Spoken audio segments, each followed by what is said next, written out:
Ladies and gentlemen, for the fourth time, I'm super excited for today's guest, Dr. Nicola. Yes. I messed it up again, didn't No, I? you didn't. I did not. Okay, cool. You're right on. And now I'm going to just not say it for the rest of the podcast because I'm afraid of messing it up. The Dr. Dehlingher. Dehlingher. Yeah. But no, I'm super excited. So I got to listen to some of your other podcasts. I've obviously, checked out your website and all of that. I want to give a little bit of an introduction, but you're a doctor of naturopathic medicine. Yep. You're also a small business owner, the entrepreneur, a community leader, a thought leader, and there's so many things that I'm excited to talk to you about. But part of it is there's some stuff on your website where you're trained in mind-body medicine, internal family systems therapy, the golden heart wisdom, and things like that. Mm-hmm. And I forget exactly where it was, but you had some verbiage in there that basically it's kind of like it was your core purpose, I kind of got the impression in reading some of it that it's like the thing that you were destined to do and kind of meant to do, which is connecting people more to who they are, is the way it was worded on the website. And so anyway, all this cool stuff. And so even if I mispronounce the name 100 times, the sincerity is there for the excitement, for the conversation, and to pick your brain. So anyway, all of that to say, thank you so much for being here and for taking the time and for coming in person and all of that great stuff. I'm super excited. Yeah, I'm really stoked to be here. Thanks for having me. Where I'd like to start, if you don't mind, is I want to get a little bit of your background. So I get to talk to people all the time here that are kind of like entrepreneurs or thought leaders or people that are passionate about certain things. And where I think the world gets interesting is when businesses and passions collide. And it seemed like, and I don't want to make assumptions, but it seems like that you've got that passion there and then turned that into the business side of things. Yep. And that's what I want to start with, is I want to learn more about kind of what drew you originally to naturopathic medicine and this desire to kind of help people and all of that. Do you mind kind of giving me some of that background, and then we can go from there? Yeah. So my story is actually pretty funny in that I don't know why, as like a second grader, we were learning about Freud, but we were. And all I remember was there was like a big cloud around his name on the chalkboard. It was like Freud, and it was this doctor who interpreted dreams to help people get better. Wow. And I was like, I'm in. I want to be a vet and a journalist and a psychiatrist. Like, it was like all the things that I wanted to do. So fast forward through my school years, and I was like, okay, great, I'm going to go to college, I'm going to be pre-med, I want to be a doctor. So I went to Brown for my undergrad and jumped into the pre-med program and pretty quickly hated it.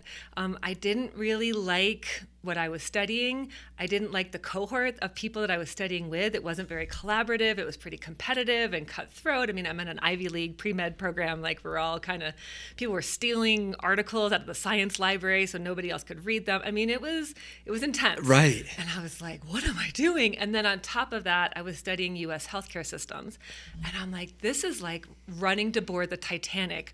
What am I doing? And at 19 years old, I had an existential crisis because I was so clear that I wanted to be a doctor. Yeah. And then it was so clear that I did not want to be this kind of doctor. And I didn't know that there was anything else out there. So I went home for winter break my sophomore year of undergrad, and I'm having a meltdown, and I'm crying all the time, and I'm panicked, right? Like, I don't know my whole world has been rotating around this axis. And as the universe would have it, one of my dear friend's moms came into the little t-shirt shop I was working at over the holiday break. And I'm, Bobby, I'm crying. And she's like, you should talk to my doctor. He's a naturopathic doctor, about an hour up the road from here. You should just give him a call. And his name is Jim Sensenig. And so I gave him a call, and he talked to me for an hour and a half. No way. Yep. And he was like, told me all the things about the medicine and how it's about really understanding the body and listening to the symptoms and unraveling what's underneath and really diving into the cause of why our bodies are presenting. And it was like, the heavens opened, right? And so I'm like, this is great. And so I looked into naturopathic medical school, and I'm like, oh, okay, I've done some of the prereqs for it already. So I went back and I dropped second semester OChem, and I dropped second semester physics, and I picked up photography because we had a sister program with RISD, the Rhode Island School of Design. And I picked up photography and Venezuelan short stories and went along my merry way, and just continue to get more into what this was, what this meant to me was that looking at the natural world, looking at how we are in balance with the things around us and how our body is manifesting symptoms and disease, to call our attention to living outside of the laws of nature. And so that was what I wanted to do. So there I went. Tell me more about that. So there's obvious this, well, first of all, love the story. And I love the courage of a 19-year-old, in the midst of an existential crisis to, have the courage to call a doctor and have those conversations and kind of explore that. Like that alone is really neat and cool. Well, and a little sidebar with my family, I'm first generation immigrant family. And so I was the first one to go to complete college. Oh, wow. So it was a really big deal that I was going to go on to medical school. Right. So it was a big So there's all the other pressure and especially my dad being like, why don't you just go do the thing and you can then do your own thing after?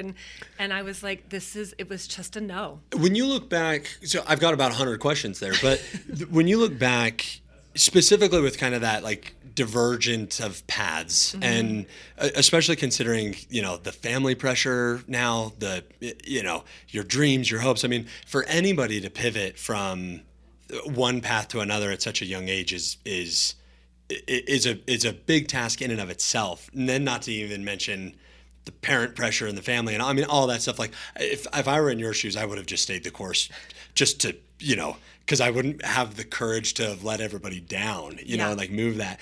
So first of all, I want to point that out. But then secondly, I'm really curious because it seemed to me, I mean, you had kind of painted a little bit of that picture with the competitiveness and the rat race, so to speak, that you were experiencing in the undergrad program there. But when you look back now, specifically, things that were kind of eye-opening or that made you think, maybe I need to look at this differently, what stood out? Like, was there a pivotal moment that made you rethink, the direction that you were headed and kind of exploring this naturopathic side of it? Or was it, a slow evolution? Can you pinpoint anything that made you really start to have that critical think on the direction? It's a great question. Honestly, the biggest thing was my cohort I'm like, these are people who are supposed to be taking care of other people. And that wasn't my experience being in classes with them. I mean, yes, there were some study groups and it wasn't all horrible, but it felt like the priorities were on performance and grades and science rather versus than people and relationships, and assisting each other even to get through, right? And then I think that and the studying of the U.S. healthcare systems and really looking, I started taking some anthropology courses and other just kind of more social science courses that were looking at the sick role and like why we become sick and all of these questions that were maybe more in psychology or sociology. And I'm like, why isn't the hospital, why don't they care? And then also Brown social justice, early 20s, all of these things like the inequity of the system, right? And people who don't have health insurance then going to the ER for something that's a simple solution, but they don't have access, and so the ER is now spending tens of thousands of dollars. Like the whole thing just wasn't adding up. It just wasn't making any sense to me. And you knew there needed to be a pivot. Not necessarily, though, that naturopathic medicine was the answer yet. Correct. Then you had the conversation with that doctor. Were there parts of that were those light bulb moments or, because I'm envisioning sort of this like decision phase of this path isn't going to work for you. Which path do we take?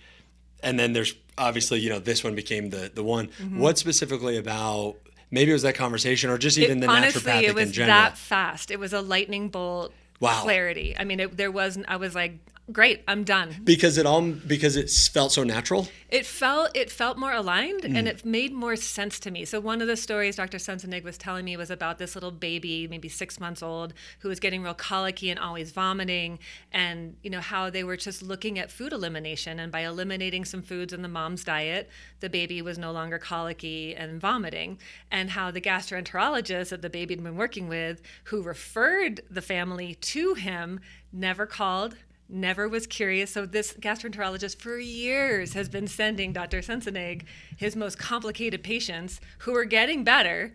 And the doc is never called. I'm like, aren't you That's curious? Fascinating. Right? Yeah. Yeah. And it's almost like you don't want to know.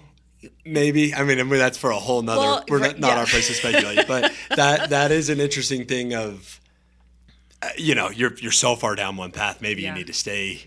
Well, and then but then combining, this is 1994, 95. So the managed care is just starting to really like take hold in a major way, and our healthcare system was really shifting from family medicine, primary care. I can remember Dr. Crossman was our family doctor. He looked like E.T. I can remember this dude, right? And my dad, we have 5 kids in our family, and my mom was worried about his hearing, so sent him to Dr. Crossman, and Dr. Crossman's like, I'm going to diagnose you with selective hearing, because you've got Right. 5 kids, you're just tuning it out. Right. But like that was the era that I grew up in. That was the medicine that I knew. And so I guess this was part of it too that I wasn't actually aware of until this conversation of, managed care was really taking hold. And so corporate medicine was starting to happen. Right. And so it's even providers, and I hear this frustration now, and I see it in my allopathic colleagues who are maybe choosing out of the system of like, I didn't have time or choice. The quotas of how many people a day were mandated, how many minutes I could spend were mandated, what labs and what medicines I can order were mandated by an insurance company, by Right. somebody with an MBA. Right. Right. So it's just none of that was making sense to me around how we could make people better.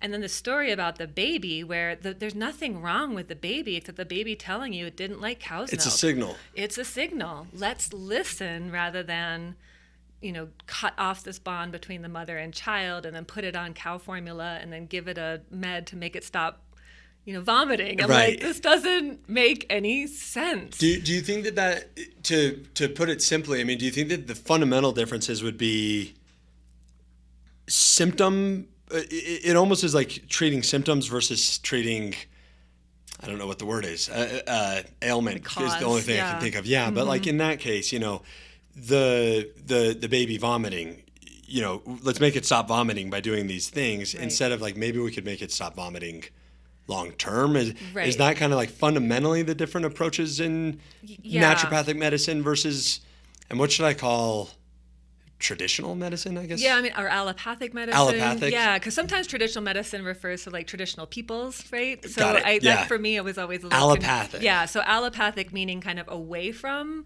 the pathos is the symptom or the chaos, right? So pathology, is like the study of what's wrong, disease. So allopathy is away from the pathology, away from the disease. Whereas homeopathy is, well, what's like that? Naturopathy is what in nature can address the pathology. Right? Got it. Yeah, totally. Cool. And so for me, that's the most neutral word, is like we're just what it is. Yes, Yes. just what it is. Help me stay on track with that. Well, I mean, I don't know what people take offense to these days. Who knows? I'm trying really hard not to walk that line, but I also need to be a human. Right. Full disclosure, we intend to offend no one. That's the intention, and if I do, I'm so sorry. Well, and I'll just share with you, and maybe this will help us kind of dive in, but I'm very fascinated with it. So I've been on a bit of a health journey myself lately for the last couple of years.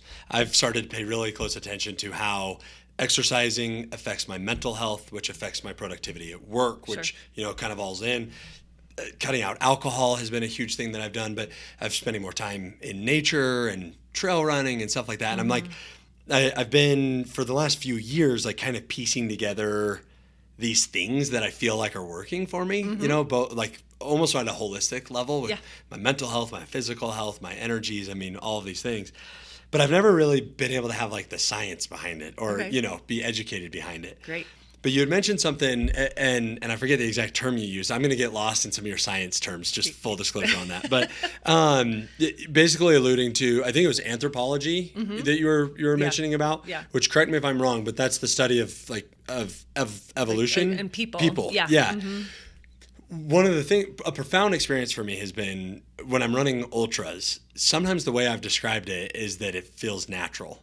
Like to push my body that far and run for that long and like do these things outdoors for that extended of a period of time.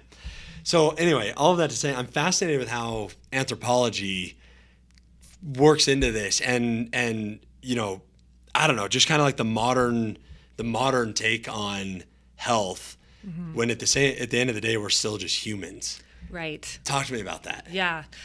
So I could talk to you about this for hours because it's actually what I ended up studying for the second half of med school or undergrad is that, I majored in health and society. I was going to do an independent study, and basically my advisors were like, this is a pain in the butt. Like, just pick a track Yeah. and we'll approve what you want, Right. kind of thing. And so I ended up going to Chile for my first semester abroad, my first semester junior year. And I looked at because there was all these clinicas up in the mountains, right, where people couldn't get down into the cities to the bigger hospitals, and so they were like, I know to improve health outcomes, we'll put outposts basically up in the mountains, and nobody was coming. Why, right? And so I got kind of obsessed with looking at social and cultural issues and barriers to healing. And so in a traditional society, the traditional healer knows everybody. He knows who's cheating on who and who beats his wife and what woman lies and which, parent is loving and which is neglectful. And so he was able to really, the healer was able to step into that role and correct whatever imbalance was there. Of course. Right? And so the people at the clinic didn't know you. And so how could they possibly diagnose what was going on, let alone give you an effective treatment? Right. And so that was kind of my first exposure into this intersection of health and medicine and our lives and our relationships and who we are as whole people. And then I went all over the world, and I was in southern India studying the same thing, looking at traditional healing, and Burkina Faso, which is a really poor country in West Africa. And I was looking at HIV, and because in West Africa, that's where HIV kind of hit the hardest and came on the strongest. But Burkina Faso had just been decolonized in 1985, right around the time of the AIDS epidemic starting. So you have white people, in this case French people, coming over, telling you what language to speak, what religion to follow, who you're supposed to marry, how you're supposed to do them, how you're supposed to be educated. Then they finally leave, and you have political freedom, and then a bunch of white people come in and tell you how you're supposed to have sex and who you're supposed to have sex with. I don't think so. And then we're surprised that it didn't work. Right, and we were like, what's going on? So really looking at this intersection between society and health and medicine and healing has always been really fascinating to me. And so that's kind of where I wanted to go, and what I was just really blessed to be able to develop a deep appreciation for at a really young age, of that healing work, whatever your medicine is, and so shifting back to Dr. Sensenig for a second, he actually taught, when I signed up for school, I went to the Southwest College of Naturopathic Medicine in Tempe. He had for years been teaching the very first week and the very last week of classes for that school. So I walk in for my first week of school, and he's the guy. No way. Yeah. I'm like 9 years Full later. circle. And I was like, you're the reason I'm here. And we ended up becoming really good friends. How cool. Really, really cool.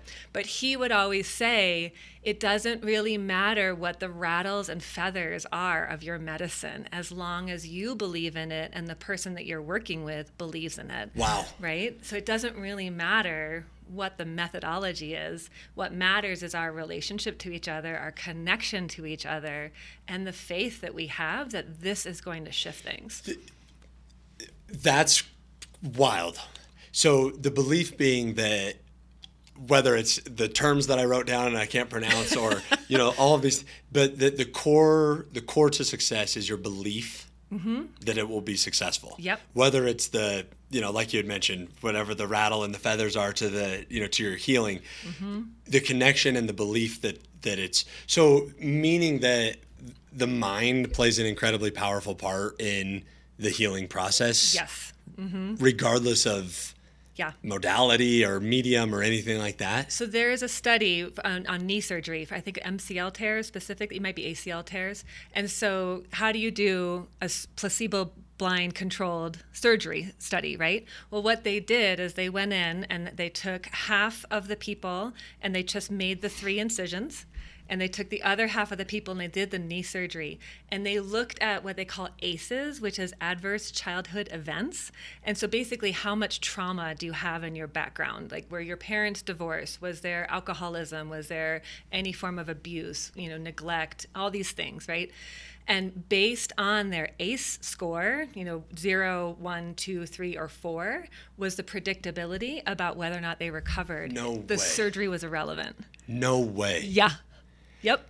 Wow. Yeah. Yeah. That. So when we talk about placebo effect, it's like, oh, well, you believe in these herbs and I don't, and so they work for you. And I'm like, no, we're talking about surgery. We're talking about chemotherapy. That's why meditation and visualization is like becoming a thing in any IV wards. I read a study recently about visualization, and I'm going to butcher the statistics, but the gist of it was that in athletic endeavors, visualizing the thing is almost as effective as doing the thing, which is so wild. Yeah. So wild. Coach Pop talks about it all the time. Yeah, it's crazy. I also, speaking of the mind, and then I want to get back to, I want to come back to society and health. Okay. But I also read a study, there was hospitality workers and maid type jobs in the hotel industry. And they divided them up and told group A that what they're doing is good for their health and is good exercise. And group B, they did not tell that. And groups A and B went and did the same work for 30, 60 days, however long it was. And group A experienced health benefits that group B didn't. Yep. Just by like putting the thought in their head that what you're doing is exercise. Yep. I think that they had like a reduction in waist sizes and, weight loss or something. It was Blood measurable. pressure, But, yeah, stuff like that. But how wild to think that you could literally, because I think sometimes when people think about like that placebo effect, they think that it's in absence of the actual thing. Yes. Like the knee surgery one, for example. You feel better, but you didn't. It's like you didn't really have knee surgery, but you think you did.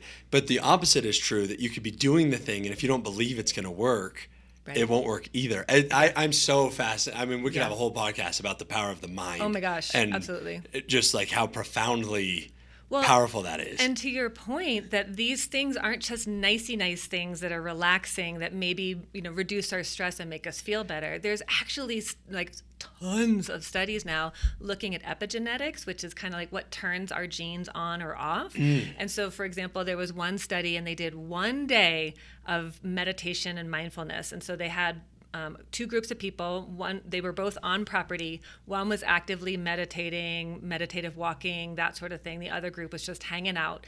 And they looked at the COX-2 gene, which is the gene that's targeted by Celebrex and some of those kind of controversial anti-inflammatory pain reliever meds.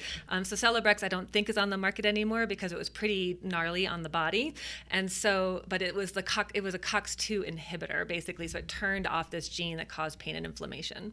And so they measured the COX-2 gene at the beginning of the day, and then 1 day, 8 hours later, measured it again. And the people that were doing meditation had that gene inhibited, like statistically significantly more than the people that were just hanging out, relaxing for the day. It's wild. Right? So this isn't just things that we should do if we have time. These are things that actually turn your genes on or off. Whether or not we feel socially isolated or connected or supported turns the breast cancer gene on and off. I mean, there's so much research looking at this now because we have a lot more genetic understanding. And so, of course, we want to know what turns them on and what turns them off. And so I think people with a genetic history can get into that victim-y mentality of like, this is just going to happen to me. Genetics. Yeah. It's in my genes. And I'm like, yeah, but it doesn't mean we have to turn those genes on, or we can't turn those, or we shouldn't turn those genes on or off, right? So, and we have so much more power and control over that rather than giving our health over to a patriarchal medical system. Right. And just, I don't know, crossing our fingers or hoping. And putting our trust in the person who's in front of us because they have a degree. And I always tell my patients, I'm like, you are always going to be more of an expert on you than I am. Right. You're living in your body. You know what your body is wanting. So my initial intake is pretty much listening to somebody and repeating back what I've heard them say. And they're like, those are such good ideas. I think I could do those things. I'm like, yeah, I'm just this literally repeating back to you what you told me that you already know that you need. Great. It's so great, right? Well, and that's so I told you a little bit about my health journey. And I've been on, so the last 5 years have been wild for me. I quit a corporate job. I moved. I started focusing on my fitness and my health. I put on my entrepreneur hat. It's been like a wild evolution time. Yeah. It's been some of the most stressful years of my life. I don't have any hair left, from it. But it's also been some of the happiest times of my life. And like I've been able to do these things that have contributed to me feeling fulfilled and happy and all these things.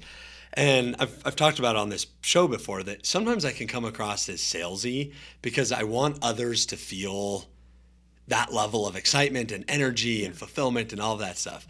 And I think that, so I'm curious your take on it, because what I'm getting at is that I think that deep down, most people know the things they should be doing that can help them feel better. Mm-hmm. Like really, if we really, and I don't know, maybe part of it, my story has been dumb luck, that I've just been dumb enough to execute on the ideas, or like, I don't know but I've luckily, thank goodness, had this tendency where I can gather information and then I can take action on the information. Mm-hmm. It's like I've learned that scheduling in workouts into my day really increases my productivity and my mood. Yep. So now it's like it's scheduled, it's non-negotiable, I'm exercising. Yep. It's still taking an act of discipline to make it happen, but mm-hmm. I've learned that that's part of my equation to, mm-hmm. having the best day possible that I can have. Yep. Because I want to talk more about that integration of society and health, like you had mentioned. Mm-hmm. So I'm curious, it's a multi-part question, so I apologize for that. But I want to know, one, kind of those signals that you were alluded to, where I have kind of a gut feeling that there's a lot of people that have an instinct to maybe be doing certain things differently or you even said a lot of the times your patients give you the answers and then you just give them back, which yep. I love. I love that. And then I want to talk about too kind of our modern society and those interactions with, mm-hmm. health and the implications that it has on people's daily routines and kind of how we approach things. So I know that that's kind of a multi-part question, but I do think that they're a little bit related. Yeah. So first though, let's talk about like signals and instincts and what things, if somebody's listening right now, what types of things should they be paying attention to? When your body's telling you that something's off or, sending these signals, what should we look for? What can we be paying attention to? What do those signals look like? Oh, it's such a good question. There's the reason I took a deep breath is because there's so many manifestations, right? But I think whatever you would call a symptom, and that could be feeling tired, that could be feeling headachy, that could be not sleeping well, that could be more diagnosable things like blood pressure or digestive issues or joints going awry, depression, anxiety. So I don't differentiate between mental and physical health. It's all part of the same picture. Yeah. But so oftentimes, because what we're experiencing is uncomfortable or it's getting in the way of what we want to be doing with our day, which is a whole nother conversation about the to-do list that never flipping stops, that if we start to take a breath and rather than focus all of our incredible mental prowess on making this stop, if we were to just pause that even for 5 minutes and just breathe with the discomfort, the sensation, people, as people who have high blood pressure, I'm like, have you been checking your blood pressure? No, but I haven't been feeling that thing that I feel. And so I just haven't been checking it. I know it's good. So we all know so whatever it is that you're feeling, pay attention. Right. Like just for a couple of breaths, could you just chill and give it some space? And then if you can do that, can you get a little curious? Like, hey, body, what is actually going on here? Well, I'm really stressed about this thing, or I haven't been getting enough sleep, or I use caffeine because I feel terrible all the time, or what my relationship is off, or I hate my job, or whatever it is. But that's what the call is. And the reason most of us don't listen is because, one, we've been indoctrinated that's not worth listening to. I'm just getting old. I'm going to be 50 in May. And if I have one more person be like, because I had some tendonitis in my shoulder, and they were like, well, and I was like, forget that. Yeah. I was like, absolutely. Just because it's typical doesn't make it normal.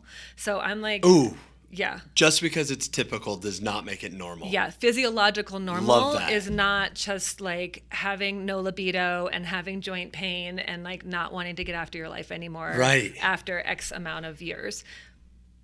Who's signing up for that? Nobody is signing up for that. What is normal? Like, which, and I don't mean that to be like that vague, weird question, but how are humans supposed to feel? Like, aren't we supposed to have energy? Yeah. And libido and drive and, Yes. like at our best, at our most natural state, are we supposed to feel good? Yeah, I think that's a really profound question, actually. We are, and we are cyclical. So, right now it's February. I have people look at the trees. I'm like, what are the trees doing right now? Whole lot of nothing. They've brought all of their energy inward, down into their roots, and they are hanging out. The trees are resting. You're telling me that rest is important? I know, I'm that girl. I am. We'll edit that out. Says the ultra runner. Yeah. We'll talk about that. Right. That's another one. No, but because what happens in the spring, right? They start to produce again, and in the summer they're in full bloom, like be it leaves or flowers or fruits or whatever they're doing. And then in the winter that starts to go inward after we harvest, and then we rest. Yeah. Right. So yes, we're supposed to feel good and motivated and get after it and have this really full life. But I think the pendulum swung over that side and then stopped. And then it stayed there. Yeah. Right? Yeah. And I'm so guilty of it. Oh, I'm totally trying to unlearn that all the time. And then dealing with the emotions that come up when I actually do chill on the couch and watch my husband run around with a vacuum like a crazy person. Right. And I'm really, really good at it now. It's not a problem anymore. But it was like, oh my God, I need feel to be doing guilty. something. He's Yeah. working and I'm not. Well, he's that way. He's kind of built more. He doesn't really like beach vacations with him are not super fun. Not the thing. They're not great. He's the adventure vacation guy. Or just like, well, now what are we doing? I'm like, well, now I'm reading page 86, Yeah. This is what we're doing. Yeah, did you not bring a book? Like, But I think, you said it so perfectly, and now I forget it. But just because it's not typical doesn't mean it's normal. Correct. Yeah. Because I think sometimes too, like, I don't know, it's like you talked about your tendonitis or your the little pain. Sometimes it's so generalized now that sometimes we can just dismiss feeling something less than great as normal. Right. Like, yeah. While you're tired, welcome to your 30s or Yep. welcome to your whatever. Yeah. I've been trying, so I'm interested to pick your brain because I've been trying to challenge that. Like, I'm in my mid 30s. I'm in the best shape of my life. I've got the most energy I've ever had in my life. I need to work on rest. There's no doubt about that. Okay. In fact, sometimes, if I could figure out the rest thing, I may be onto something. Honestly. Because I'm functioning very highly with zero. Literally zero rest. Okay. Like, I'm to the point now where even if I'm at work and things are going well, like I've properly delegated, all my clients are happy, I start to be like, what is wrong? Like panic. Yeah, like I have an empty half day tomorrow. That's weird. Like, whatever. But obviously there's no perfection there, but it's I found that like it is possible. Like today, for example, this is my, I think, 6th or 7th meeting today. Oh, wow. That's what I'm blamed for butchering the name at the beginning. But I was stressed, and I was doing my thing, and I had a pile of emails I had to deal with, and I had to remind myself that I know the formula. And even though I usually like to work out at 10, and I had to have meetings right through it, and it was turned into one of those days, and I was like, this was just a few hours ago, I had a choice. I could lean into the stress and just know that that's my day and just throw my hands up and do the thing. Or I could take control, and I did a 30-minute run, which is nothing. But I did it, and it's not nothing. And it's like, okay, it's doable. And those are just those little things that I think, like, I don't know, help us remember the way we're supposed to function. Yeah. I got some sunshine. Yep. I sweated a little bit. It also let my mind wander. Yeah. Took a breath. All of a sudden I came back. The emails were about the same. Yeah. And no big deal. It's like, and had you knocked out all of them, you would have come back and they would have been about the same. Exactly. It's like, and so I'm trying to remind myself of those things. But I think that And that's coming back to part two of my conversation and kind of this intersection of society and health and things like that. I'm curious your take on it, because I've thought for, so long, like, we get into these routines. You think about most Americans, especially as it relates to anthropology and what we used to do versus what we do now. And I think that our evolution has been expedited so significantly the last 50 years even. I mean, Technology, yeah. And we sit in our cars, and then we sit at our computer, and then we sit in front of the TV, and then we do it again, and this whole thing. And all of a sudden you're so far from it that it's so hard to get back to it. So I want to know your take on society as it relates to health. And then I also want to start talking about actions people can take to, to start to improve it. Yeah.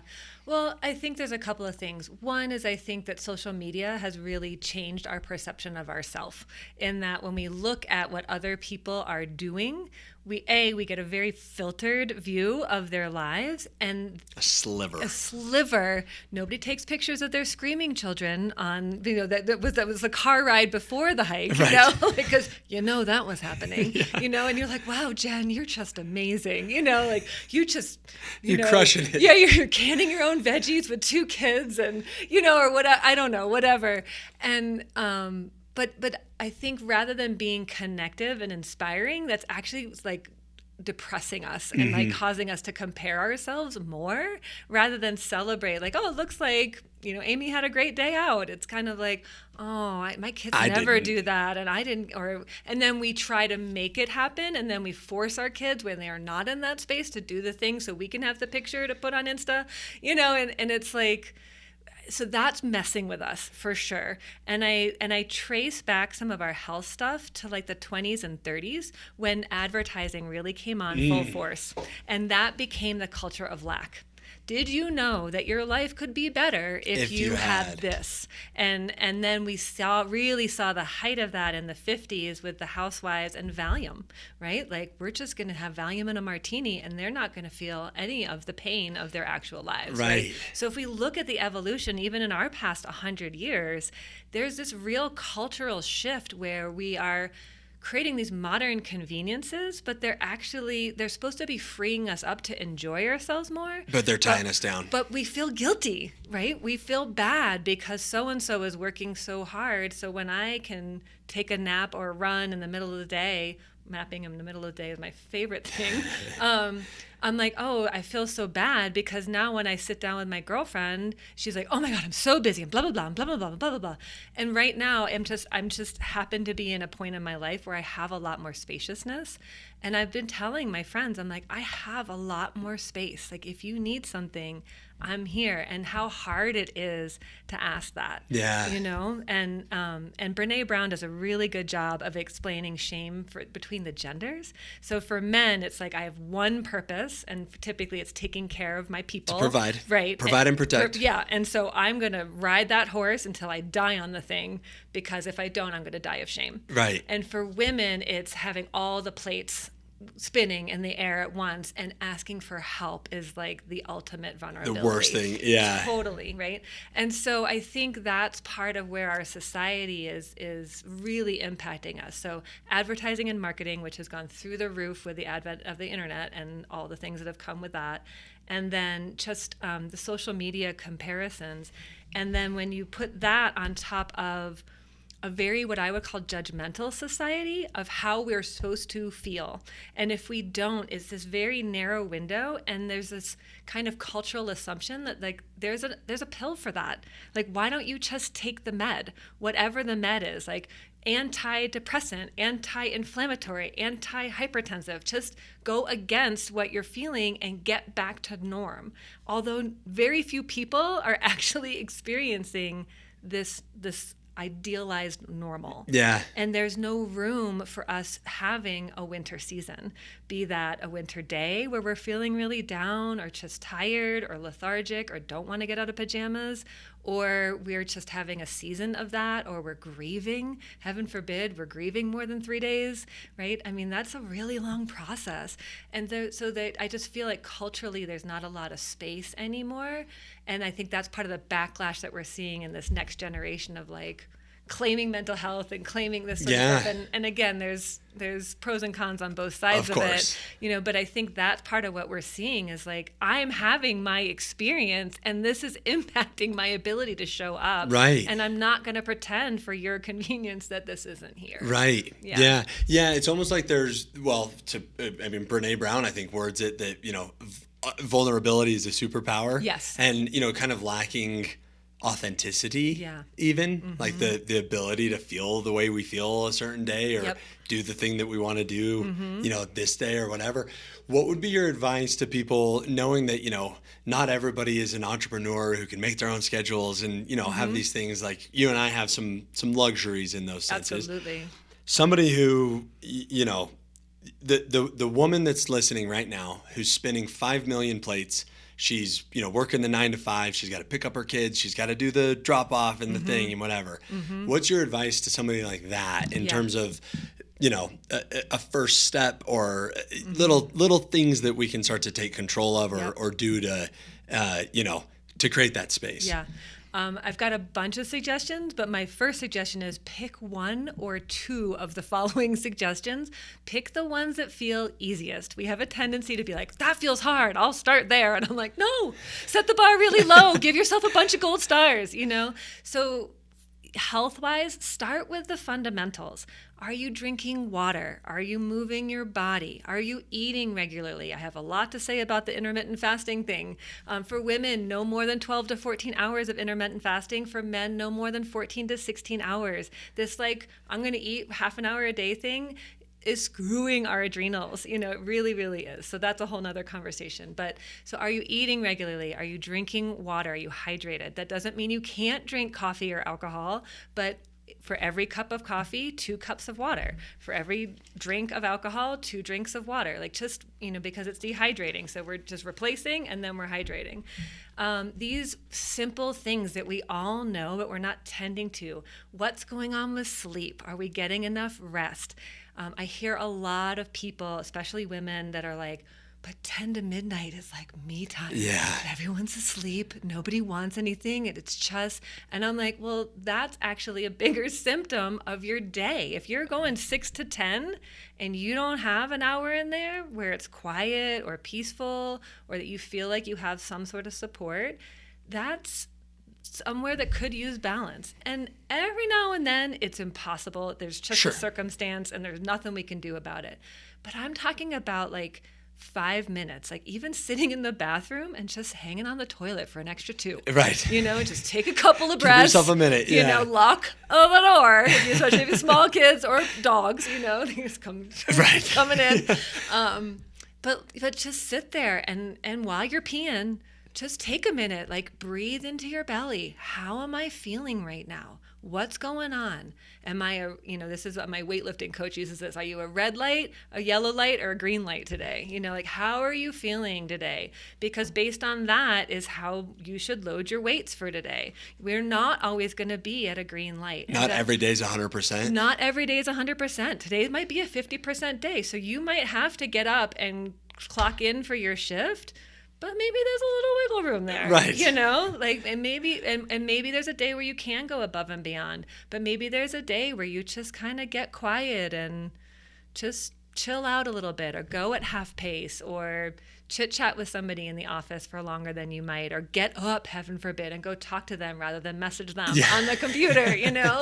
Go talk to somebody. And then another question that I would always ask people to play with is this true? Because we're always telling ourselves story. I have to do this. I got to do this. If I don't manage this, nobody else will. And I'm like, especially for parents. And I'm like, is that true? Do you have to manage this? And so just using that as a reflection point of you know what, I don't actually have to grab those groceries today. I could maybe do that tomorrow, or maybe I could do it online and just pick it up so I don't have to spend an hour in the store. So it's just kind of that pause gives us a minute to actually step into choice rather than reactivity. And reactivity is what keeps us in that stress cycle. And then stress is what triggers cortisol. Cortisol is our main stress hormone, but it's also our main regulator of inflammation. So when we're putting cortisol down that fight or flight pathway, there's less cortisol available to go down that inflammation pathway. And inflammation is this most miraculous form of the immune system that we have. So any chronic disease has inflammation at its core. So when we talk about relating to our days and our relationships and our to-do list differently, this is not a nicey nice thing. There's basic physiology involved here, because if you can regulate your system, now you have more choice. Then you feel more empowered. Now you're in more control. And now your stress levels drop down. Now you have more physiological cortisol to go down and manage inflammation in an appropriate way. Right. Little hint, cortisol comes from DHEA. DHEA also makes estradiol and testosterone. So when we're stealing a bunch of DHEA to make a bunch of cortisol, we don't and now everything is awry. And now we have low libido or fertility issues or menstrual issues or whatever, right? Those I think would be some of the signs, but what would be other indicators that somebody has too high of cortisol? What would be a signal that maybe your cortisol is higher than it should be? Difficulty concentrating is a big one. Mood swings, anxiety, energy highs and lows, a pretty deep dependence on caffeine, and then maybe not eating a ton with that. And then it can play into joint pain and digestive issues and depression, anxiety, kind of more, again, those diagnosable things, hypertension for sure. Right. Yeah. Yeah. Mm-hmm. It's so crazy. Right. So I want to come back to that. I wrote it down, but that idea of connect more to who you are. Mm-hmm. Talk to me about your approach to that, because what I get from that is a lot of similar to the same conversation we're having, but it's like being able to find our core selves, our true selves, which is, I think, where happiness lives and fulfillment and, joy. Yeah. Call me crazy, but, think that joy. There's these things. Who talks about that anymore? Right. Like, we can actually enjoy this wild ride that we're on. But I want to hear your approach to that, like, because the way you worded it is I think unique. Of connect more to who you are. Mm-hmm. It's like I think about, like, my kids right now are obsessed with The Lion King. Okay. And there's the remember who you are, Simba thing. But seriously, it's like this is who we are. Right. And we're meant to function a certain way. We're meant to do these certain things. Yeah. We're meant to feel a certain way, like I was alluding to earlier. Yeah. But I want to hear your approach to that of connecting to who you are. And that's part of why I went on beyond my naturopathic degree and did mind-body training, internal family systems, and golden heart wisdom, because it's like basically we're this cool little essence nugget, when we come into the womb. And somewhere along the way, we get in trouble or we get feedback or whatever. And so we start building these layers of protection in order to get our needs met, be it get love or be accepted or be nurtured or belong, all of these things that are basic human needs.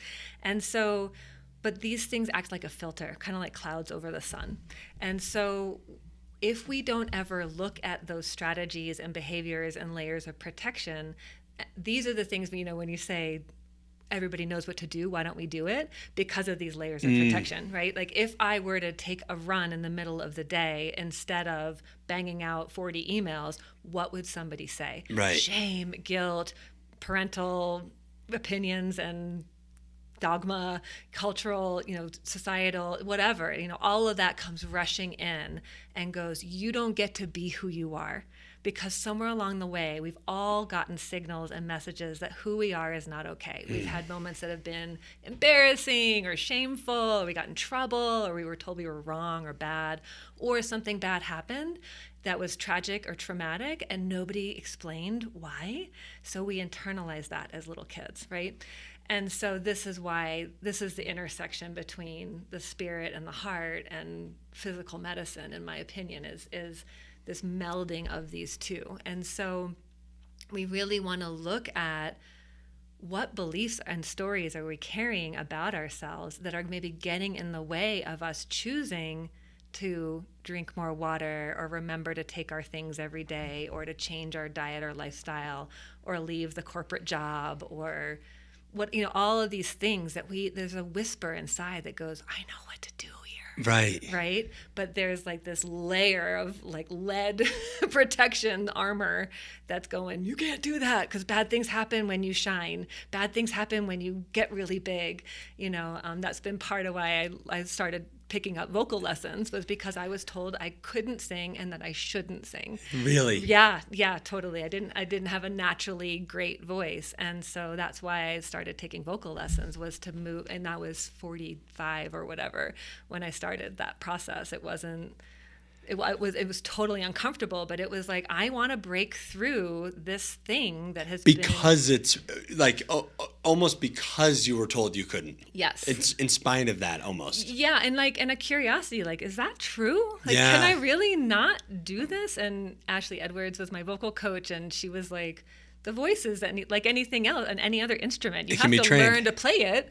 If you're a beginner guitar, nobody judges you for being a crummy guitar player. You're just learning. So your voice is the same. And anyway, that's a whole nother story. But that's part of what we get to slow down and look at. And that's the beauty of the divinity of this body.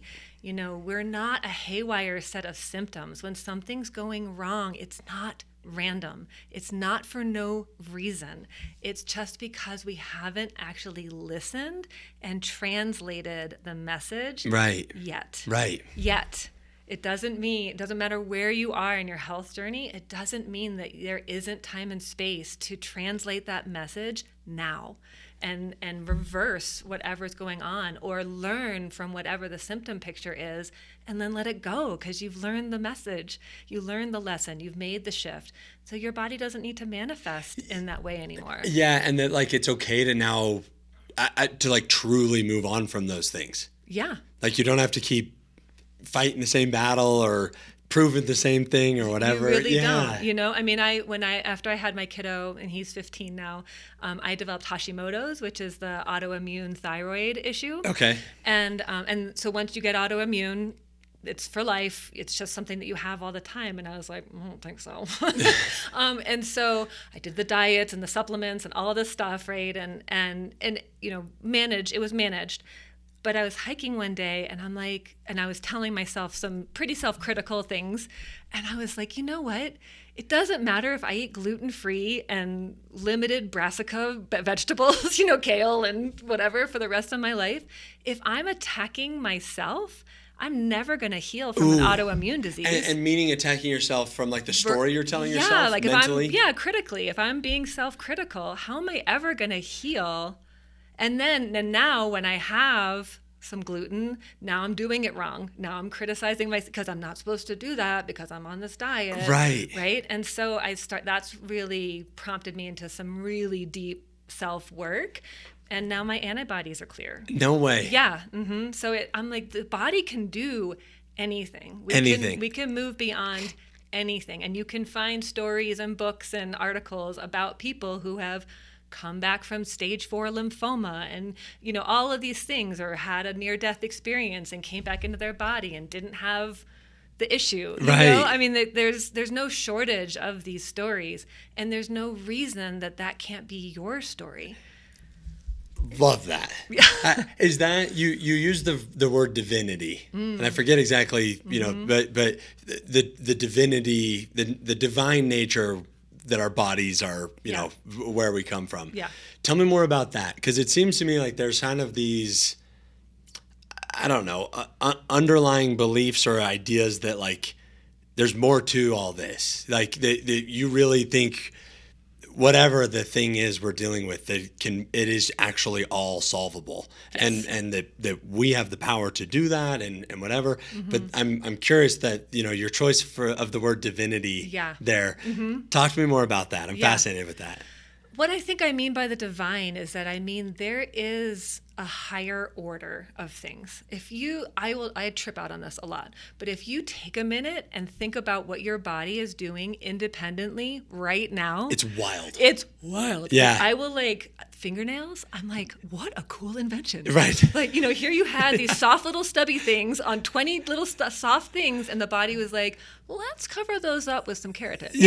Let's make that a little bit more safe, But I mean, heartbeat, making red blood cells, cells, our eyes accommodating as the sun goes down, Right. breathing, heart beating, blood flowing, oxygen exchange, brain function, managing all of the stimulus. I mean, think about everything that's happening every second in your body.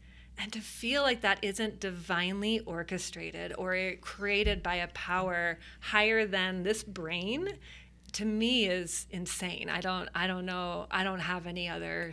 Right. I can't conceptualize it any other way, right? And the longer I work with bodies, the more I realize that the brain is really a processing center. It's a very adept processing center, but it's not the center of our being.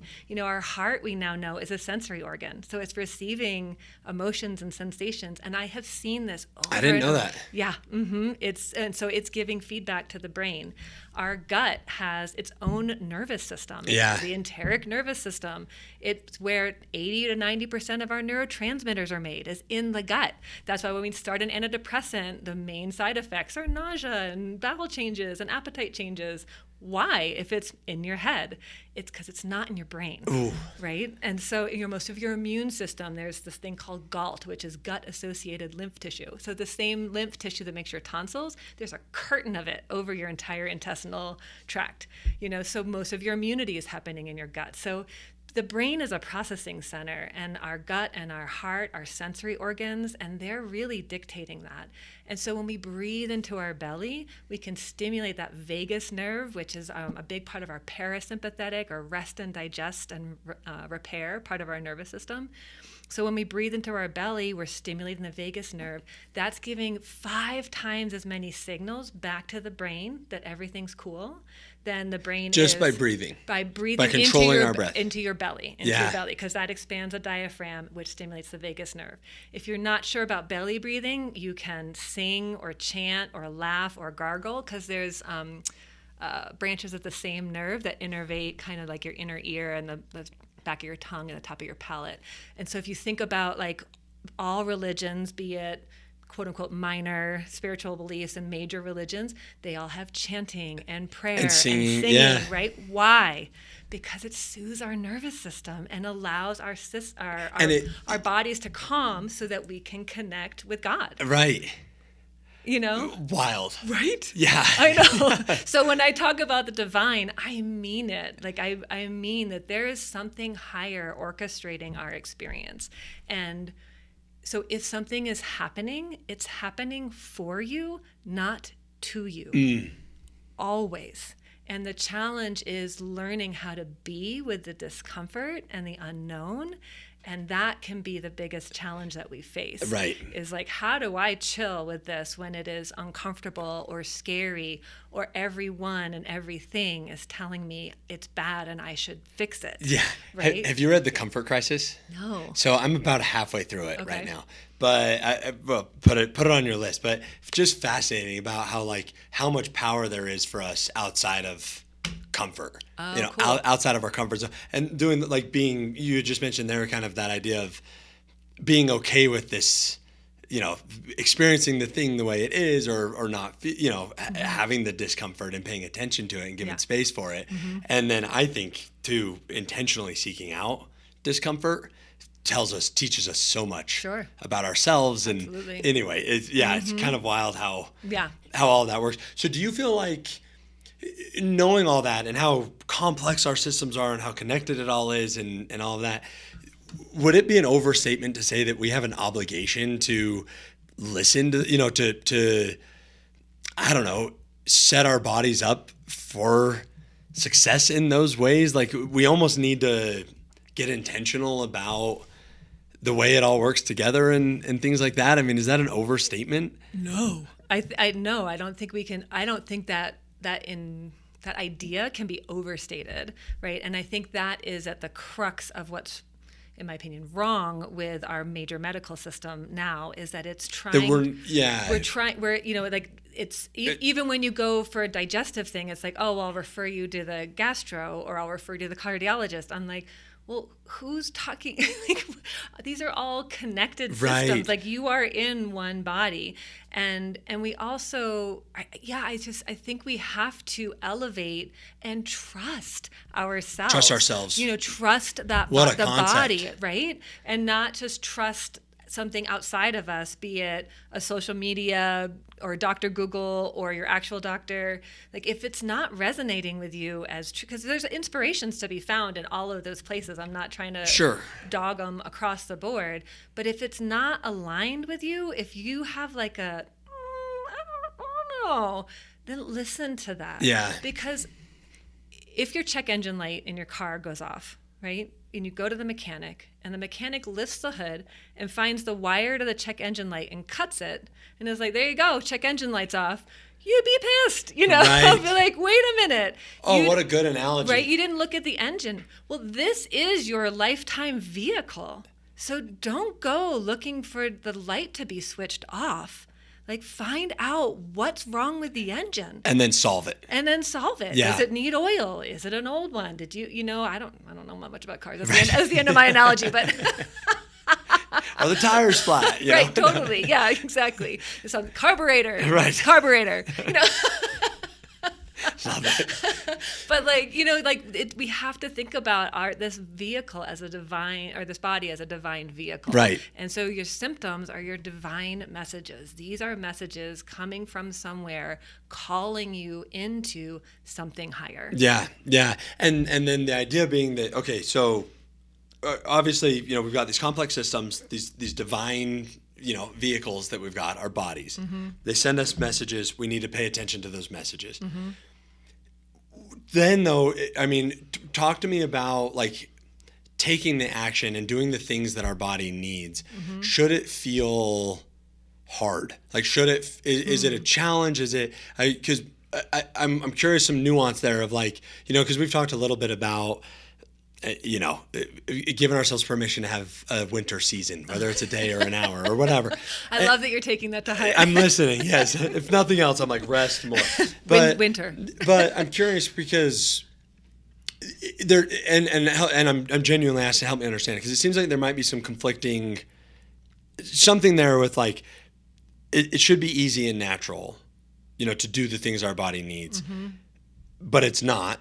Because we're not doing it, mm-hmm. Mm-hmm. We're living in mm-hmm. a certain way. Mm-hmm. So walk me through that, like, and this is maybe subjective. I'm looking for an anecdote, but like that line of, I need to do this thing today, even though I don't want to. Yep. I need to eat the thing I need to eat. I need to tell myself the story that I need to tell myself, even though I don't want to. And it's hard and it's going to require intentionality or whatever. Okay. Versus more of just like, this is how I feel. Okay. And I should let myself feel that way.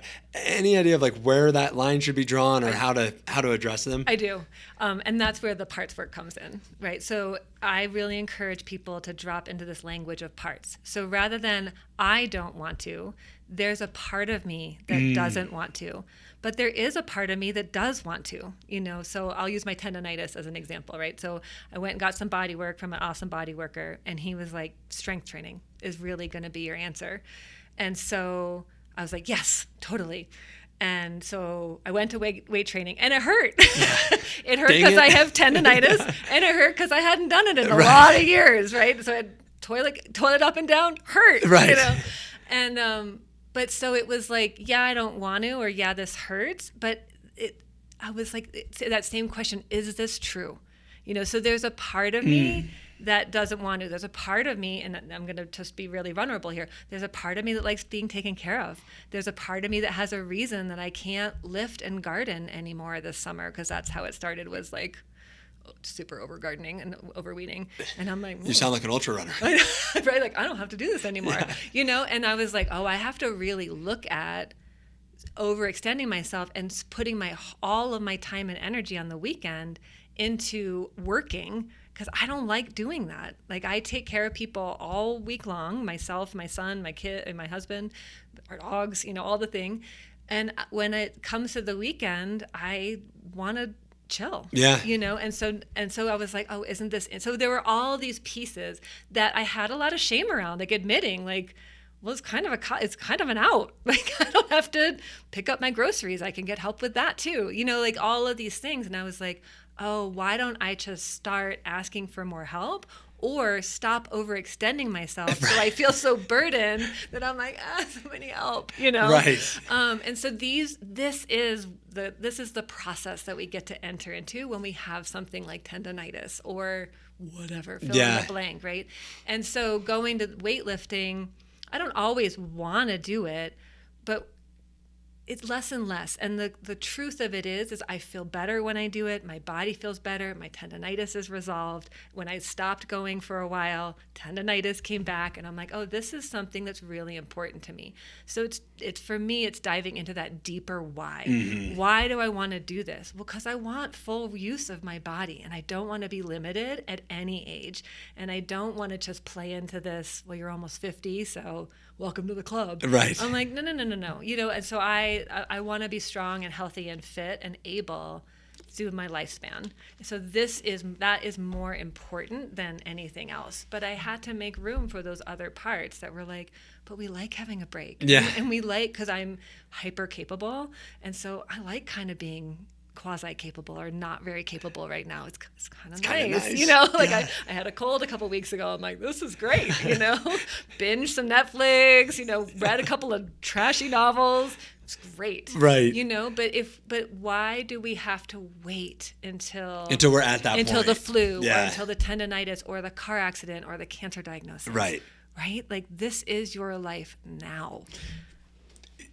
So at risk of going too much on a tangent, and so I don't want to do that, but you touched a little bit on not separating the mental elements from the physical elements. We kind of had this long list of examples, and anxiety and depression and tendonitis and high blood pressure and all that were kind of looped in together. Mm-hmm.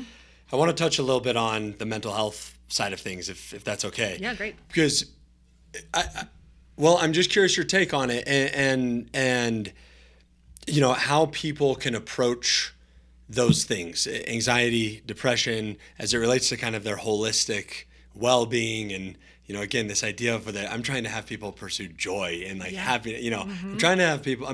My whole mission is to provide good information for people to live the best life possible. And I think that mental health has been talked about so much, and I guess what I'm curious about is like much like high blood pressure, can be addressed by paying attention to our body and paying attention to the signals, making the changes, the lifestyle changes and things like that we've talked about. Mm-hmm.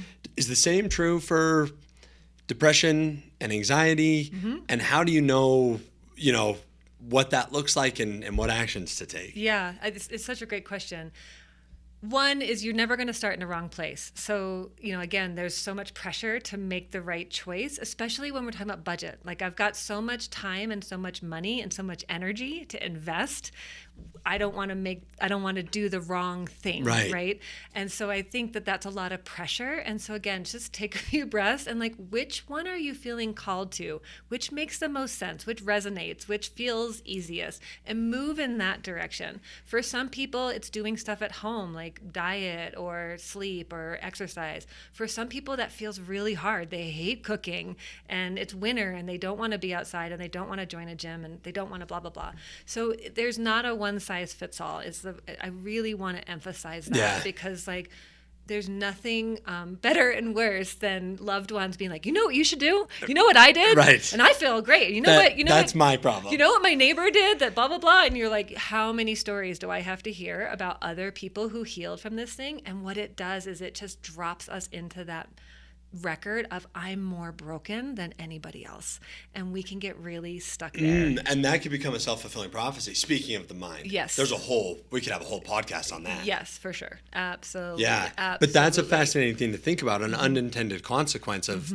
It didn't work for me. That didn't work for me. I must be worse. Yep, exactly. Yeah. Mm-hmm.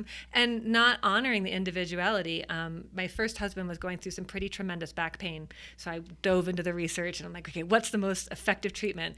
And it was fascinating. It was like 20% responded to steroid injection, 20% responded to surgery, 20% responded to acupuncture. Wow. It was like 20%. Yeah. Pick your poison, 1 in 5. And I was like, oh, this is so much deeper than that. So when we're trying to take care of our mental health, what feels most accessible to you? Don't put more, the hardest thing that I see is people self-flagellating with their wellness plan, like just beating themselves up because they took the time and they did the workbook and they listened to the podcast and they wrote the things down, and then they couldn't do it because it's too hard or it's too much all at once. Pick one thing that feels easy and check that out. And what may be the key for you may not be the same thing for somebody else. Right. So keep trying. Don't let it defeat you, because we just we haven't translated the message yet. And with depression and anxiety, it's the same thing. Like, what is this here to teach me? What is this protecting me from? What is this? What are the pros and cons of this situation? And it's like, well, there's all cons. And I'm like, well, hang on a second. If we're being totally honest and vulnerable, what are some of the pros? What is this doing for us? What need is this meeting that we might be able to meet in a more direct way if we only knew it was there? Right. It's fascinating. But the takeaway is that just like anything else, it is solvable. Absolutely. The path is going to vary, the duration, the intensity, the details are, individual and all. And that's why obviously, people call you and come totally. Shameless plug, go see Pure Vita. But But I want to say one thing about solvable is that solvable does not always mean symptom free. Okay. So that's I think the pinnacle of success, and if I still have symptoms, then I've failed. Right. And I really want to undo that belief system, because sometimes we're going to have symptoms on board, or sometimes we always need a supplement or an herb or a medication in order to walk with those symptoms with a little bit more ease. But is our intention, I'm going to take this thing or I'm going to continue to do this practice in order to support and nourish my system, or to make this thing go away because I hate it? It's very different. Right. So we just want to be really careful about like the pinnacle of success and health and well-being being no symptoms. No symptoms. Yeah. The idea being that you're in some level at least of control. Like you there's a space for it, you own it. You've learned how to you've learned how to manage it and balance it back and forth and whatever it might be. I used to joke forever that I've tried to outrun my anxiety. Yes. And 100 miles wasn't far enough. You know what I mean? Like but it helped a ton. Totally. So it's still there, still knocks at the door. Right. But figured out some of the some ways to, process through it and whatever. But it's a good, and I like that approach to it because it changes the end game from perfection to progress. Yes. Yep. That's really it. It's like, let's get a little bit better. Yeah. A little bit of a more control over this thing, or less control that it has on our lives, or whatever. Yeah. Knowing that we may never hit perfection. Or we can have a little more lightness with it. Like if you have anxiety and you're like, well, I run and that's 80% better, and now I have 80% more capacity to be with the 20% anxiety. Right. Well, now it's not such a big deal. Now I'm not stressing about it all the time. Well, now there's 10% anxiety. Right. Right. So the potential is always there that we can move away from these things, but it's more like not having them be a thing that's a problem, and I think that's the crux of the society. I like that. This is an issue. This has to be resolved. It's like, yeah, I have anxiety. Want to joke about it? Says who? Yeah, right. Yeah, totally. Oh, what an interesting take. Yeah, and some of that probably is external pressure, even. That it needs to be solved or resolved, Especially mental health. Yeah. Because there's this belief that you could just take a med for that, and meds always work. Right. And for any of us who have tried medications, sometimes they work well, sometimes they don't. Sometimes we try 5 or 6 or 7 of them, and they don't do much or not enough. I heard this psychiatrist speak years ago, and he was talking about polypharmacy, which means just prescribing many meds, and how much of an issue that is in psychiatry because of this comfort issue, right? And he talked about the cars with like the dual ACs, and you can listen to whatever you want, and the kids in the back get to watch whatever they want, and everybody is like, you're in their perfect little nugget of comfort. And if you're outside of that we're not teaching people tolerance. Yeah. And that we're trying to, and so we put on 3, 4, 5 medications in order to make this go away, because that's success not only for the patient but for the doctor. Right. Because any of us practitioners. And for the pharmaceutical company, but there's a whole nother one. Yeah, I need a whiskey for that conversation. That's a whole nother one. Right. But it's like, but all of us providers, it doesn't matter how alternative or how allopathic we are, we're all in this wounded healer archetype. Yeah. And what I mean by that is that we need our people to get better to feel better about ourselves. Oh, sure, of course. Until we've done our work. Right. And then we can notice that part of us when it comes up, because parts don't go away. We just are in relationship to them differently. And we can go, oh, you're so sweet. You care so much. I'm going to ask you to hang back so I can do this with my patient. You know what I mean? Right. But this is why people are on so many meds and not feeling well from just side effects, so that's something else you can do for yourselves is to get on like rxlist.com or drugs.com and just look up the side effects of your medications.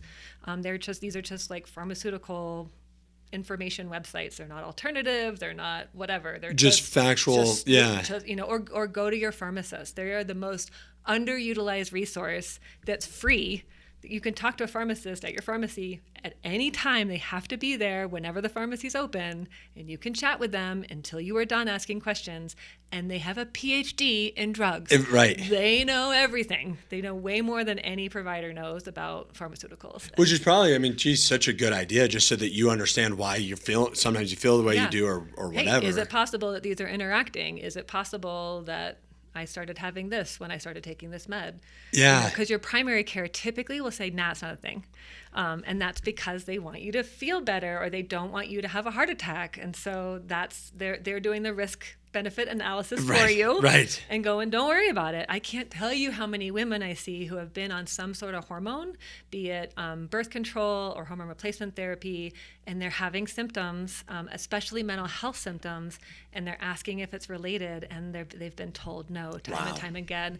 And we pull the Mirena IUD, or we take off the oral birth control, or we change the dose of the HRT and balance it out with some progesterone, and they feel totally different, like within weeks. Wow. So I'm like, so again, with mental health, like look at all the stones, like look at hormones, look at sleep, look at your biorhythm, look at what you're eating. Proteins made of amino acids. Amino acids are the building blocks for your neurotransmitters. B vitamins are what makes the neurotransmitters go down the biochemical pathway. Your brain and your nervous system is made mainly of fat. So good fats in your diet and fish oil is going to really like make your jelly structure of your brain and your nervous system work better, talk to each other better. It enhances every single cell in your body is surrounded by a layer of fat. So if the quality of the fat in your body is better quality, then stuff can get in and out of the cell easier. So sodium and potassium for heart function, detoxification, mitochondrial function, which is where your energy is made, the Krebs cycle. I can nerd out on this all day, but it all stems from having the micronutrients like B vitamins and minerals to make the biochemistry go, and then the good fats to help the cells do what they need to do. Insulin and glucose, neurotransmitter talking to each other, also all of this. Is sometimes it that simple? Yes. Like you'll meet with and it's like, oh, we need to eat more fatty food. Yeah. Like literally, sometimes it's that simple. Yeah. Wow. Mm-hmm. Yeah. Because and this is the thing about nutrition changes that I really like. I try to focus on putting in more things into the diet. As opposed to taking some out. Yeah. Partially because just add more and you'll find your happy place. And partially psychologically, we hate depriving ourselves. Yeah, true. I can't have this and I can't have that and I can't have the other thing. And I'm like, who wants to live their life like that? Like, great, your blood pressure's down, but your life sucks. Right. Or you're miserable every time, or like, you're chewing on lettuce and everybody is having, steak and whatever out at the, so now socially we feel left out. And we can't go to potlucks because we're on this crazy restricted diet, and we can't have Thanksgiving at, our in-laws' house, and we're that person, and now we're stressed all the time. Well, digestion is something we do in the parasympathetic or relaxed nervous system state. It's not a sympathetic fight or flight response. So now we're stressed about what we're eating every time we're eating, and now we're not digesting it. Yeah. Because we're in the wrong part of the nervous system. It's so wild that... even one of the biggest takeaways from this, just like how connected all of it is. Yeah. All of it. Yeah. Like you eat, gosh, you eat something, you sleep worse, you have a bad day. Yep. it's all, it's wild out. And which, even if nothing else from there, just being intentional about ourselves and knowing, like, what works for us and how one thing leads to another and things like that. Just even those little things, and then being aware of it and conscious about it, Yeah. I think can help us make those, the next best decision. Absolutely. And, make today's right choice. Yeah. And things like that. And I love that you said that, because just because I did this today doesn't mean, yesterday I did an intense workout. Today I took a walk. Right. So it's not like this is the thing and now I need to do it all the time. It's we have a pancreas to digest sugar and a gallbladder to digest fat and a liver to digest toxins. It's okay.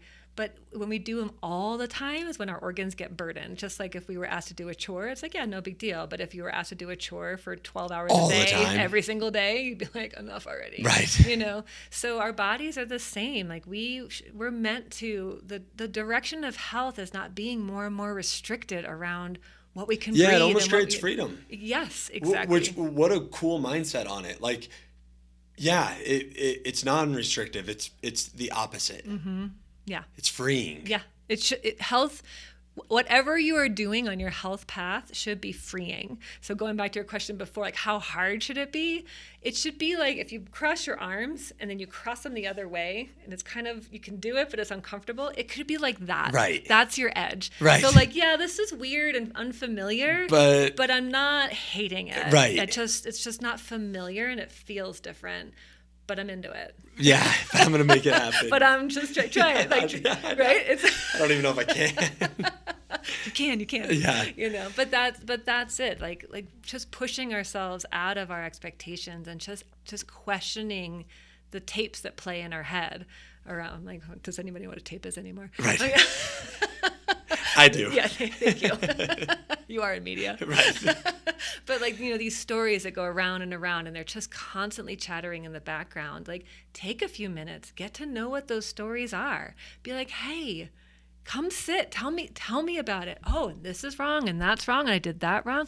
Wow, crazy. And there's some cool neuroscience that's showing us that inner critic, that part of us is kind of relentless, is actually lit up in the part of our brain that does learning.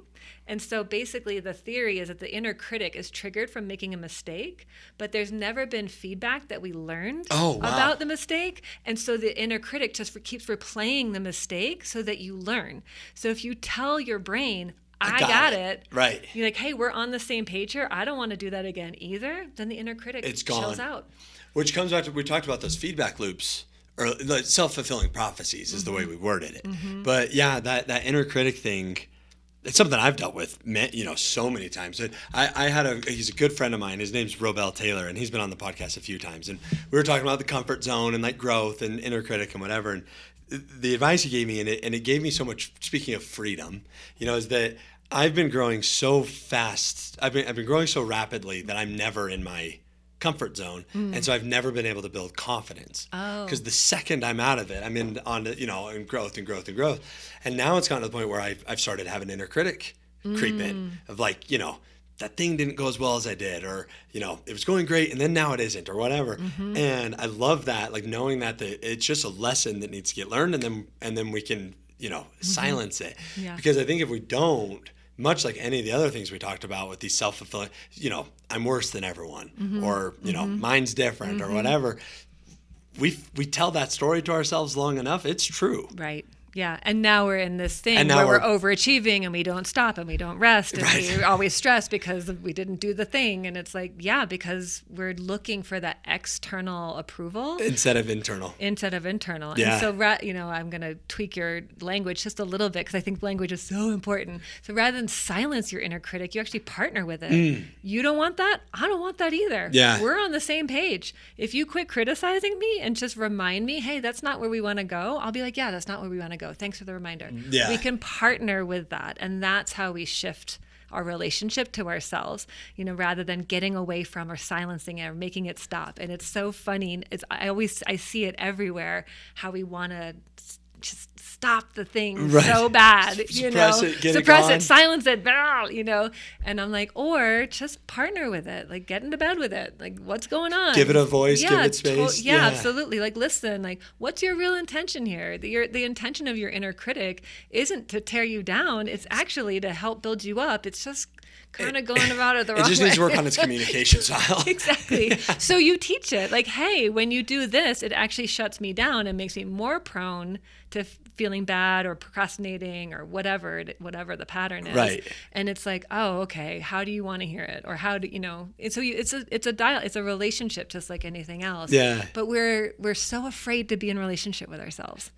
Ooh, I love that perspective, like being in a relationship with ourselves, because that's all this is. Everything we're talking about. Everything. It's getting to know ourselves, treating ourselves properly, listening to the body, taking ourselves out on a date here and there, letting ourselves rest. Yeah, having a bath. Yeah, communicating with our inner critic. Love that. Yeah. Getting to know ourselves. Yeah. Yeah. That's it. That's health. That's it. That's it. So, when you say, I forget what's on my website now, but connecting you back to who you More to really who you are, right? Exactly. I'm like, that's why this health opportunity is here for you, no matter what it is because it wants you to be more of who you are.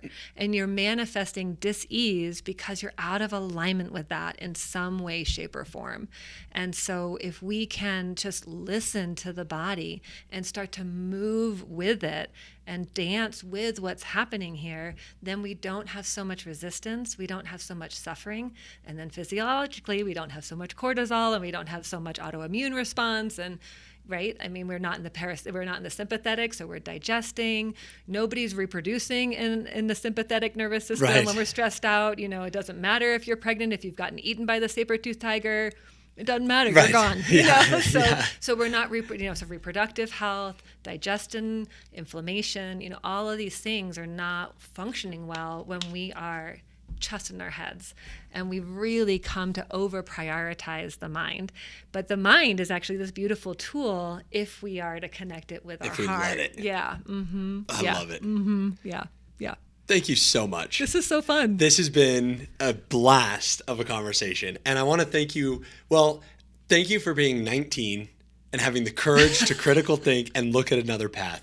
And, thank you for giving me the time today. But also, I don't know, thank you for the messaging of giving people permission to get to know themselves and helping people get back to who we are. Because that's all we want to be, right.